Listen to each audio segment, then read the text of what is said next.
This is ContraZoom. Where we go back and forth about film. I'm Dakota Arsenault. And I'm Jeff Ball.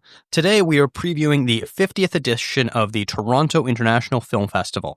TIFF coverage has been a mainstay of the podcast since I started doing it almost a decade ago, and this year I'll be back in person to cover the event alongside Jeff. We'll be providing plenty of coverage of TIFF50 with lots of reviews and a wrap-up podcast as well. Instead of talking about the biggest and brightest films like Frankenstein, Nouvelle Vague, Wake Up Dead Man, A Knives Out Mystery, The Smashing Machine, and more, we're going to name 3 films each that we are excited about, and hopefully you check them out as well. Jeff, you recently did your own podcast preview over on Classic Movies Live with fellow ContraZoom contributor Pedro Lima and Kyle from Awards Addict, and you're back talking more about the festival.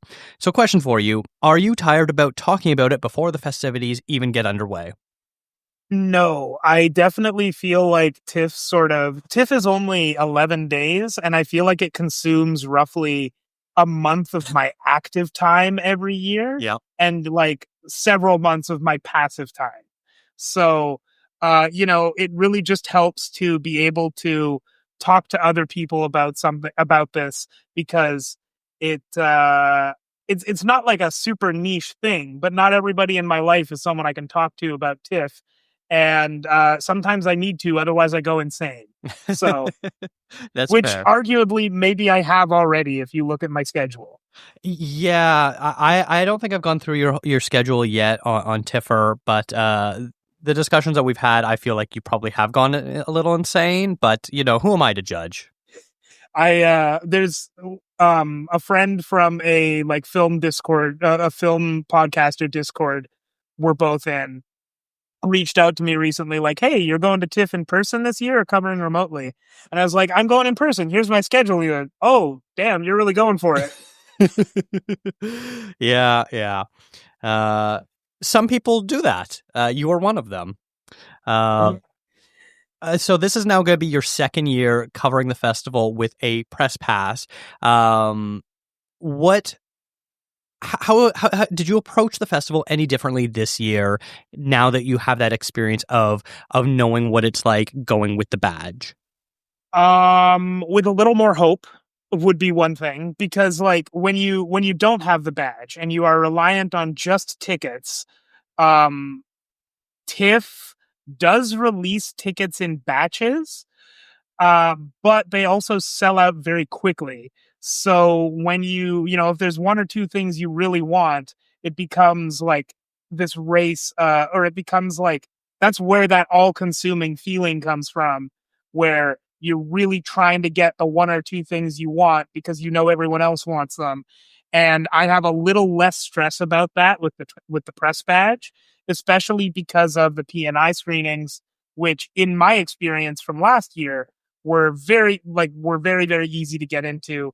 I don't want to give a false impression to anyone going for the first time as press, but I have never been turned away from a press screening. So I have a few gaps in my schedule, which are significantly shorter than anyone would ever recommend, because I am going in less stressed because of that press badge. Mm-hmm. So that's probably the biggest thing from going with the press badge. Yeah, that's fair. That's a very good way of putting it. I also didn't get turned away from anything last year. Last year was my first time attending with the press badge too. The one thing you do have to be concerned about is if you are running a bit late or cutting it close, you are going to be stuck with a crappy seat. Most notably, I sat in the front row far to the left side for The Substance last year at the press screening, which I couldn't tell if my angle was warping the screen or if the movie was warping the image. So for the whole time, I had no idea what was going on in that regard. And later when I rewatched, I went, oh no, they actually did do that intentionally. It wasn't my crappy seat of far in the front, right side or left side. Yeah. So, I mean, I typically don't care that much about seats, because I sit in what a lot of people would consider the crappy seats when I get to choose the seats. So, when I don't get to choose the seats, there are very few times where I've been stuck in a seat where I'm like, I don't like this. It has happened, but not often for me. Do you feel now that you've attended TIFF a few times before you started going as press, but now this is your second year as press? Do you sort of feel yourself a bit of an ambassador role to people who are coming to the city, and you kind of have the go-to answers for them? Yes and no. I would say yes in terms of the actual festival stuff and going to movies. But what I will see from a lot of people is, what do you do? Like, how big of a break should you leave between movies? You know, what should you do when you're not seeing movies? I have, I'm not completely clueless when it comes to those things, but I have less answers because my breaks between movies are anywhere between, you know, sometimes -5 and 30 minutes. So I know that most people would recommend minimum 30 minutes between movies for lots of different reasons. I just don't feel that same way. And then what to do when you're not seeing movies? Well, I see so many movies during TIFF and have so few gaps that I often miss out on a lot of the social aspects of it, which I think is a big failing on my part. Like, I shouldn't do that, but that's just how I do this festival. So, I am wondering if I will get the opportunity to meet up with all of my friends who are coming to TIFF this year, because frankly, if we're not sitting together in a movie, there's a decent chance we won't. Yeah. And it's one of those things where it's kind of like going on a first date to a movie where you can't really talk during the movie anyway. So you might be sitting next to your friends, but you can't really catch up much. Yeah, I remember last year we went and saw The Shrouds, and afterwards I turned to you and was like, "What do you think?" And you're like, "No, I didn't like that one that much." And I'm like, "Darn, well, I gotta go to work, so see ya." Yeah, you booked it out of there. But yeah, I will link to your podcast preview in the show notes, which everyone should check out. The three of you talked about, I would call them like some really good under the radar picks. Kyle, I think, had one big pick in Frankenstein, but other than that, all of your picks were pretty under the radar. So if people are looking to find some hidden gems, your show will definitely be a good place to start. And I won't say too much more about that, but one thing that's really nice, we had fellow Contra-Zoom writer Pedro Lima on, as you mentioned, and he has watched a lot of the wavelengths picks for TIFF and reviewed a lot of them. And so he brought, when he talked about the movies that he was excited for, he was able to actually like tell you what they're all about. Like, he's reviewed them. Yeah. And so, yeah, like you said, a lot of good under the radar picks. I think, having now seen 2 of those movies that we talked about, I think they are very worth your time to check out if you are wondering about, potentially visiting the Wavelength movies and not knowing what to do there. Yeah, for sure. I was also a part of a preview podcast for someone else, where a friend of the show, Thomas Stoneham Judge, had me on his All My Friends Are Movie Fans, alongside Darren Zakis from Movie Scene Canada, Danny Jarabek from The Rolling Tape, and Derek Murray from Nerdbot, where I talked about my most anticipated film, Sentimental Value, from Joachim Trier, who previously did The Worst Person in the World. The irony being me not realizing that I am missing all 3 screenings of that film. Halfway through me talking about it, Darren piped up and was like, just so you know, Dakota, you're actually not in town when this movie plays. And I got very angry. Oh, that's rough. Yep. But I mean, thankfully that movie will be coming out soon. Yeah. I don't know if it's like immediately after the festival season, but it's not, you don't have to wait too long. No, and it will be playing in several theaters near me in Vancouver. So I have no concern about missing it. It was just one that I'm very excited about because I loved Worst Person in the World so much. All right. But that said, as I said at the top, we each have 3 picks of movies that we're really excited for. And we're going to kind of quickly go through some of these. And these are also sort of under the radar picks too. I mentioned we're not going to be talking about stuff like the two Linklater films or, the Rock movie, stuff like that. But Jeff, let's start with you. What's the first movie you want to talk about today? So the first movie I want to talk about today is a movie called Eagles of the Republic. This one, the synopsis on it is: after he's forced to star in a propaganda film, a famous Egyptian actor is drawn into a shadowy world full of dangers in Tariq Saleh's bold, stylish political thriller. So this was actually recently selected as the Swedish entry for the Best International Feature Oscar, which is something I am going to mention with any of my picks if it comes up. Not that is something I care too much about, but it does make it, worth your time if that's something you're interested in.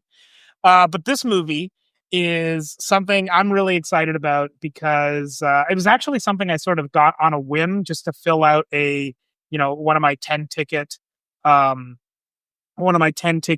packs. And the more I read about it, the more I look at it, and the more I get really excited for this because I really like. I mean, there are a lot of movies. Some might even argue too many about filmmaking, but I really like that. I really like movies about filmmaking. Babylon was one of my favorite movies of that year. And well, I'm just saying Babylon, but I really like movies about, people making art and how that art can impact the world. It's actually one of the reasons I really like David Cronenberg's most recent couple of movies. And this is kind of that, but it also puts it into a thriller context, which I think is really exciting. It's not just a movie about a guy making movies. It's about a guy who has a bad experience making a propaganda movie, and then in response to that, tries to get back at the person that tries to fix his career. And the only way to do that, as is in the longer description, which I didn't quite read out, is he has to star in another propaganda movie. So I think that that's a really funny premise to me. And then putting that in the world of Egyptian propaganda films in the, I don't know exactly when this takes place, but I'm going to say probably the 70s or 80s is really interesting. I recently watched a movie called 1995, a Quebec film, which tangentially ends up in that Egyptian propaganda world. And I think that's just such a rich area, a rich area to talk about propaganda films. And I'm really interested in basically all of the trappings of this movie. So I'm interested to see what Tariq Saleh does with it. Yeah, this is a movie that I have it listed as one that I'm interested in. I won't be able to make it, unfortunately, to the P&I screening, and I don't have a ticket for it right now. I'm always like, what's this movie again? And I open it, I'm like, oh yeah, this one sounds super interesting. I love a stylish thriller, and this movie looks very stylish. And this idea of using, film propaganda and combining the dictatorship in Egypt and stuff like that, I think is fascinating. And one I'm definitely going to keep an eye out. And hopefully it, with international films like this, it's always a bit of a crapshoot of whether or not it's going to open wide in North America. Mentioned Sentimental Value. That one has the backing of Neon, is it, or is it A20? It's Neon. I think it's Neon, yeah. Yeah, so it's going to get a bigger push. But then some films like this, it might just do the festival circuit, and then it will disappear from our existence, and we might never see it again. So I really hope, if I don't get a chance to see it during the festival, it does come out in theaters, because this seems super interesting. Considering this is one that was selected as an entry for the Best International Feature, that doesn't give me hope that it's going to do a wide release. But at least if you, if listeners are listening from Vancouver or Toronto or LA or New York, it should do at least a limited release before the end of the year. Yeah, that's not ideal, but it's something. Yeah, for sure. All right, I'm going to talk about my first film, which is Roofman, directed by Derek Cianfrance. I'm really excited about this. This is a sort of looks like it's a hybrid comedy slash thriller slash romance film. Channing Tatum plays someone who is a thief, and he is hiding from the law, and he sparks up a relationship with Kirsten Dunst, and this movie just looks really charming and funny, and also with some good thrills and things like that. If people don't know who Derek Cianfrance is, I don't even know if I'm pronouncing his name right. You probably have seen some of his films, most notably Blue Valentine and The Place Beyond the Pines. And I think this is actually his first movie in quite a while. When was the last one that he did? The Light Between Oceans. Oh yeah, The Light Between 2016. Oceans. Yeah. So it has definitely been a hot minute since he has made a film. So yeah, I'm very excited for this one. I think it's going to be an interesting genre mashup. Is this one that piques your curiosity? This is one that I do have a ticket for, and I'm very excited for. If people are not familiar with this story, this is based off of a real story of a guy who like snuck into a Toys R Us and like camped out in their roof for however long. I don't remember exactly how long, but like this is based on a real story of a very weird like thing that happened. So that's interesting. And like every trailer I've seen for this makes it look like it's mostly a comedy. But the fact that it is Derek Cianfrance, who the main thing I know him from is The Place Beyond the Pines, which is not really a funny movie. Yeah. I'm excited. I'm interested to see like whether not necessarily whether the trailers are lying about it being a comedy, because I'm sure this is good. It's about a guy in a Toys R Us. I'm sure it's going to be fairly funny, but like I'm interested to see what's there that I'm not seeing in the trailers. I'm guessing this might be a movie that's a bit hard to market, and so they're probably going with the comedy angle, and we're probably going to come out of it being like, yeah, it was funny at parts. Yeah, exactly. That's what I'm thinking. That's what I'm hoping for. Yeah, and I've only seen Blue Valentine from him, which might be one of the most devastating films I've ever seen. So, definitely a tonal shift from him. So I'm very curious. Yeah, this is definitely one on my radar. One I think I have tickets for it in the last weekend. So yeah, I've got tickets too for it as well on the second Friday. All right, what is your second film you want to talk about there? My second film is Dust Bunny. So the synopsis of this one is a 10-year-old girl procures the services of a hitman, played by Mads Mikkelsen, to kill the monster under her bed in this whimsically macabre feature debut from acclaimed television showrunner Brian Fuller, who's the guy behind Pushing Daisies and Hannibal. This is one I'm really excited for a few reasons. One, obviously, it's Mads Mikkelsen. I'm a big fan of Mads Mikkelsen, and Mads Mikkelsen playing a silent hitman. Well, not necessarily that silent. I don't know for sure, but this movie is marketed as being largely silent, at least for the beginning. So that sounds really fun to me. But also, this is a Midnight Madness movie. I didn't get the chance to talk about it on my podcast this time, but Midnight Madness, I think, is probably the most fun screening series they have at TIFF. And I am always excited to be a part of those to like be at those Midnight Madness screenings. I have a few tickets this year. I know there's some people that like basically only go to TIFF for Midnight Madness. They'll just, get all the Midnight Madness movies. That's not me, but I think I do have 3 or 4. And this is one I'm really excited about because it's a big mixed bag. Usually there's like a lot of they do like a lot of funny movies, but they also do a lot of horror. And this one looks like it's somewhere halfway between. And Peter Kaplowski's write-up of this movie makes it sound really interesting. Like it's very tongue-in-cheek, it sounds like. They some of the casting also includes Sigourney Weaver and David Dastmalchian, who are like pretty much they're not fully typecast, but they do show up in a lot of these like Midnight Madness adjacent, thriller horror comedy movies. So I'm excited for that. And then the way that the things that Peter Kaplowski writes about this in his later description of it, Peter Kaplowski being the programmer who programmed this film, he sort of compares it to Leon the Professional, and then also what was the other one? He said Leon the Professional is where it's sort of like that's a comparison, but then it sort of veers off in another direction. And I don't know. I think that's very interesting. I'm excited for this one.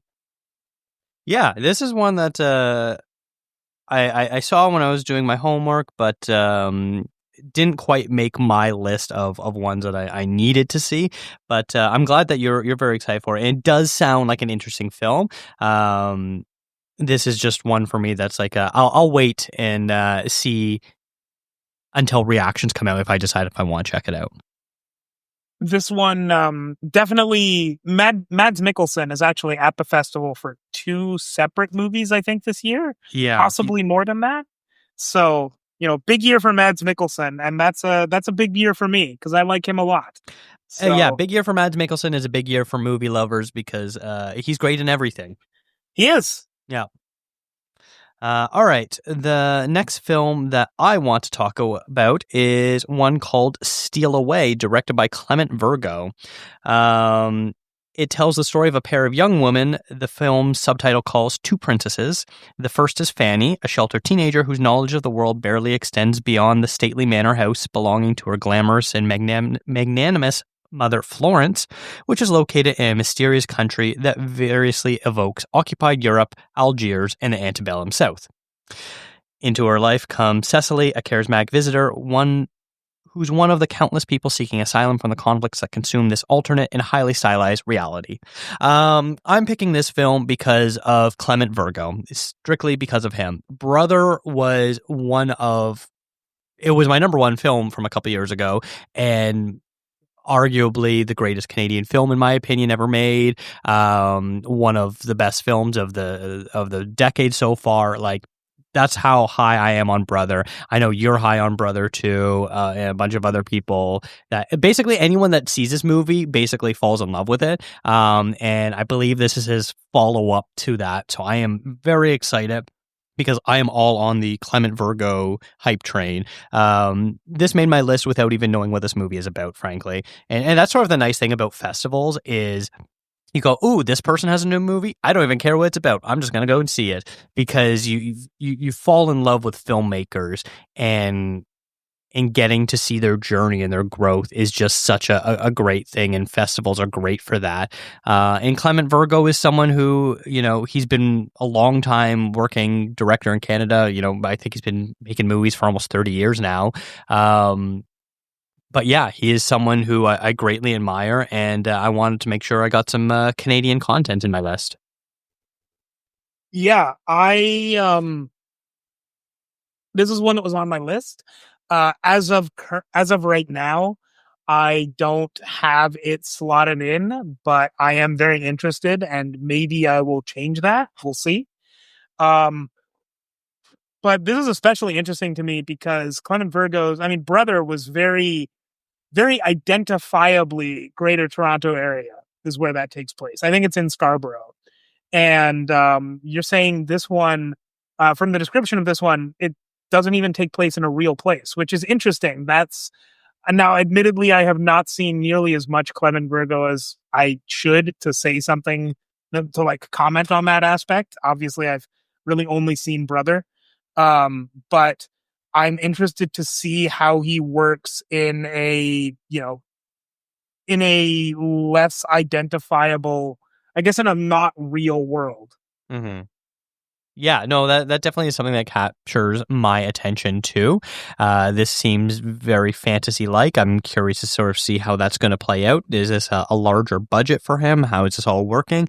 Lots of stuff that seems very interesting. And the fact that it sort of seems like it's kind of a gothic horror type of movie sounds very intriguing, and it stars Andrea Rice, who I really like her. She's a really talented actress. She was in The Nice Guy. She played Ryan Gosling's daughter in that film. She's in the Tom Holland Spider-Man film. She was in the recent Mean Girls remake where she played the Lindsay Lohan part in the musical that came out last year.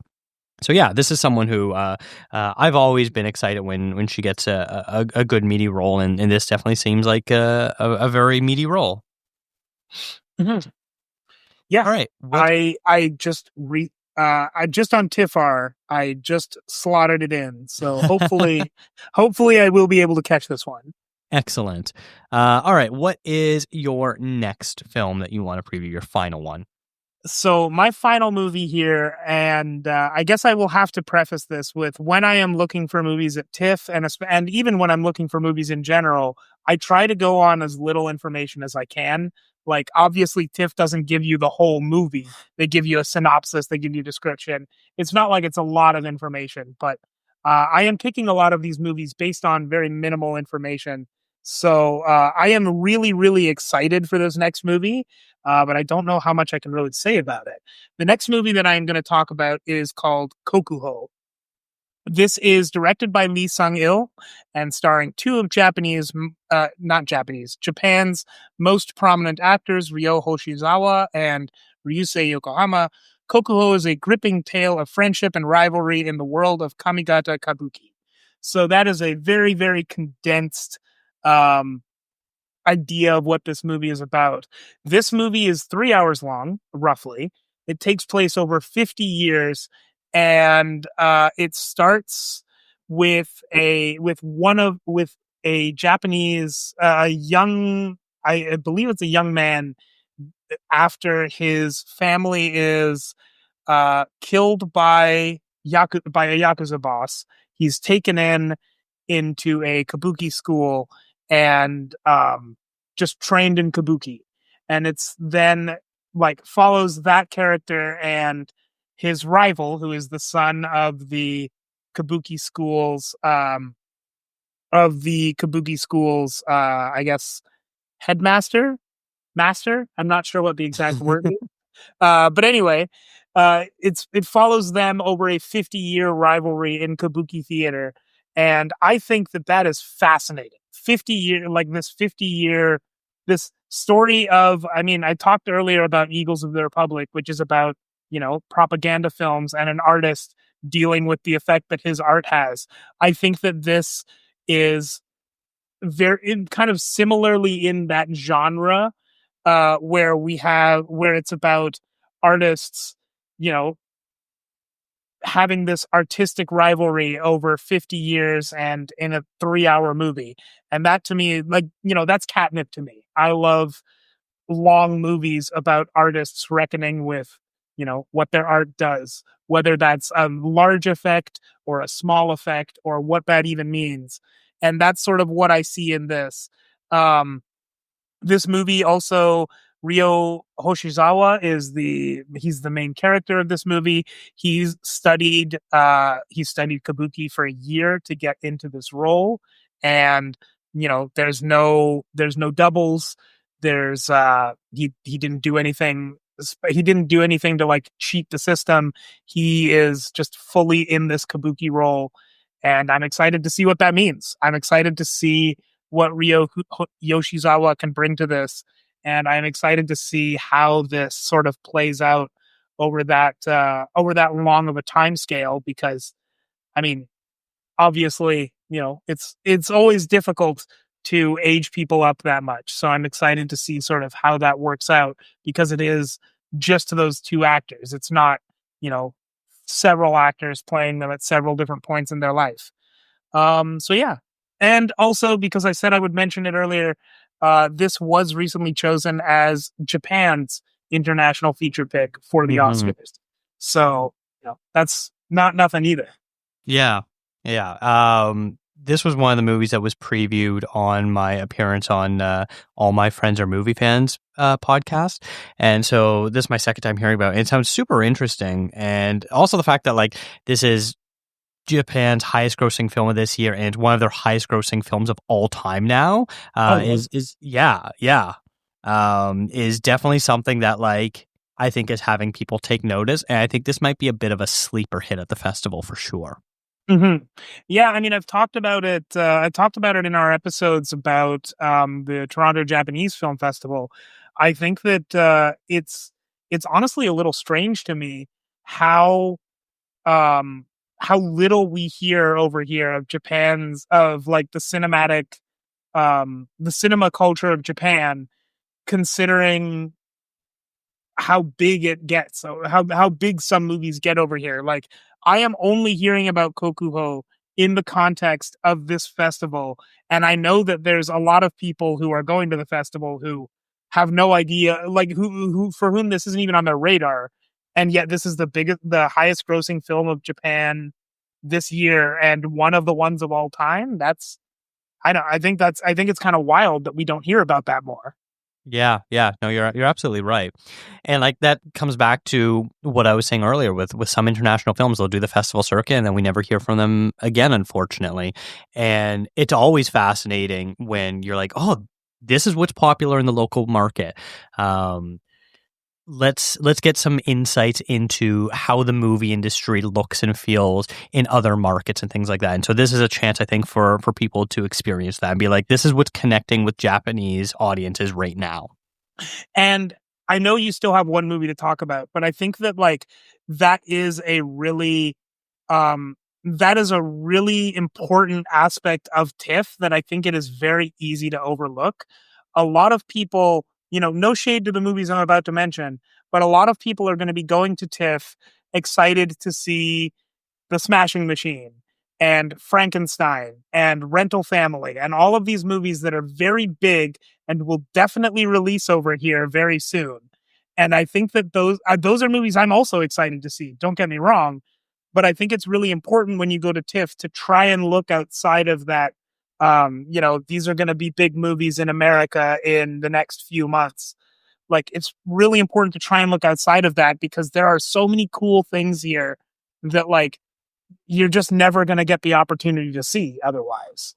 Mm-hmm. Yeah, very, very true. All right, well, I'm going to talk about my last film, and that is one called Modern Horror, directed by Nicole Bazoun. An impassioned and insightful rebuttal to the assumptions, misconceptions, and faulty representations that surround sex work and sex workers. Modern Horror may also be the most audacious and engaging movie ever made about the oldest profession. So this made my list for a few different reasons. One, this is based on a short film. This is sort of it's a quasi documentary, but it's based on a short film, which is based on the experiences of the writer and lead, Andrea Warren, who is a sex worker in Toronto, and she started writing about her experiences and then turned them into two short films, one called Modern Horror, which became a book as well, and then also Last Night at the Strip Club, which dealt with COVID and the sex industry and how that changed things. And so I saw that film only because a girl I went to high school with was the cinematographer on it. And I was like, oh, that's cool. And so I've sort of now been following Andrea Warren and Nicole Bazoun's career because of that. And Andrea Warren has had quite the impact on Hollywood recently. She was the consultant on Anora. And Sean Baker has repaid that by being a producer on Modern Horror. And she also plays a sex worker in Paying for It, your favorite movie from last year. Yeah. So I similarly have been following her career with great interest. Yeah, and the same friend who did the cinematography for the short film is back doing the cinematography here. So that's just another reason, sort of on a personal note, that has me excited to watch this, just because I like supporting people I know, and that's really cool when they get to do really cool things like be a cinematographer on a movie that's playing at a festival.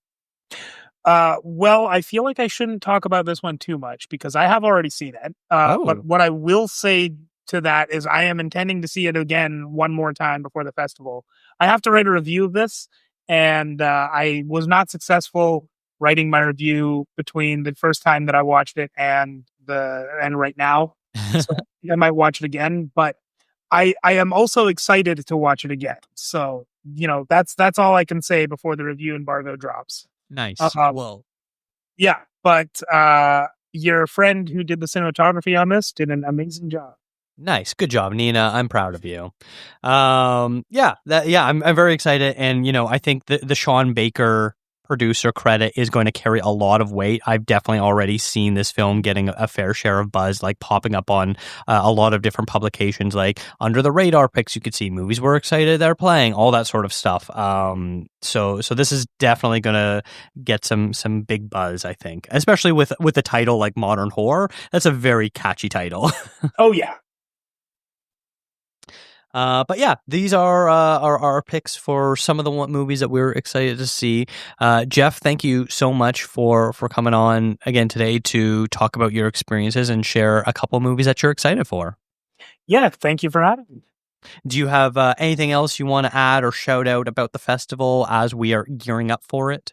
Well, I mean, first off, as you already mentioned, we did on Classic Movies Live, we did a TIFF preview episode as well, where we had a lot more under the radar picks. So if you are putting together your TIFF schedule and, you've listened to this and you've added all 6 of our movies here to your list, go and listen to the Classic Movies Live one and add another 9, because there's a lot of good movies playing at TIFF. And I think that, if you are able to do so, I think it's a really good idea to try and fill it up with out there picks if you can, because, there's a lot of good stuff playing at TIFF. I think there's over 200 movies, which obviously no one is going to see all of them, but 200 movies, there's a lot more than just the top 3 that everyone thinks about. So that's what I would say about the festival. And obviously I've got a lot of reviews coming on ContraZoom Pod that should be coming out fairly soon. I'll be covering the festival in some manner during the festival. I'm not entirely sure exactly what all that will entail yet, but if you are a follower of ContraZoom Pod or a follower of Classic Movies Live or a follower of both, you will find all of that as it's happening. Yeah. Jeff has already sent me reviews for Dry Leaf and Junk World, two films that are playing, and so they'll be going up within the days following this podcast is up. So if you're listening to this, it might already be up, and by that time, you and I are going to be furiously trying to figure out how to write more reviews and get them up as quickly as possible. It gets tough, but I do have some gaps that I can probably fill in with writing reviews. We'll see. Nice. All right. Yeah. So if you're going to TIFF, feel free to reach out to us. Let us know what you're seeing. Like, we want to know what you're seeing. Tell us what your thoughts are. If we're at any of the same screenings, come say hi, all that great stuff. Jeff, thank you again for coming on. It's always a pleasure talking to you about movies. Thank you so much for having me. I return the sentiment. This has been a That Shelf podcast. Visit thatshelf.com for more great film discourse. Follow the show on Instagram, Threads, and Blue Sky at ContraZoomPod. What are you most excited to see during TIFF? Leave a comment on Spotify or send us an email. Thank you to Eric and Kevin Smale for the theme music and to Stephanie Pryor for the logo design. If you like to listen to podcasts on YouTube, we do post all episodes there as well. And if you really like the show, consider tipping us on coffee. Thanks for checking us out.